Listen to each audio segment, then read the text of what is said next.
পবিত্র হজের সকল আনুষ্ঠানিকতা সম্পন্ন হয়েছে। এখন চলছে সৌদি আরব থেকে হাজিদের দেশে ফেরার প্রস্তুতি। আজ মঙ্গলবার থেকে শুরু হচ্ছে বাংলাদেশ হাজিদের ফিরতি ফ্লাইট, চলবে 10 জুলাই পর্যন্ত।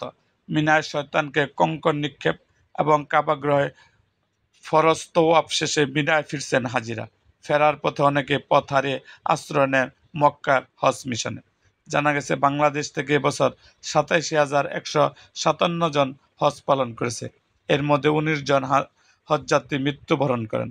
চলতি হজ মৌসুমে সৌদি আরবের স্বরাষ্ট্র মন্ত্রণালয় 436টি ভুয়া হজ এজেন্সি বন্ধ করে দেয় এবং 462 জনকে আইন লঙ্ঘন করায় গ্রেপ্তার করে। এদিকে চলতি বছর পবিত্র হজ পালন করতে সৌদি আরবে গিয়ে এখন পর্যন্ত চিকিৎসা নিয়েছেন 188 বাংলাদেশি। এছাড়া 19 জন দেশটির সরকারি হাসপাতালে ভর্তি রয়েছে। এবার হজ অনুষ্ঠিত হয় 5 জন। হজযাত্রীদের সৌদি আরবে যাত্রার প্রথম ফ্লাইট ছিল 29 এপ্রিল, আর হজযাত্রীদের সৌদি আরবে যাত্রার শেষ ফ্লাইট 31 মে। এরকম আরও ভিডিও পেতে আমাদের মুক্তাগাছার ইতিহাস মিডিয়া ইউটিউব চ্যানেলটিকে সাবস্ক্রাইব করুন এবং পাশে থাকা বেল আইকনটি বাজিয়ে দিন।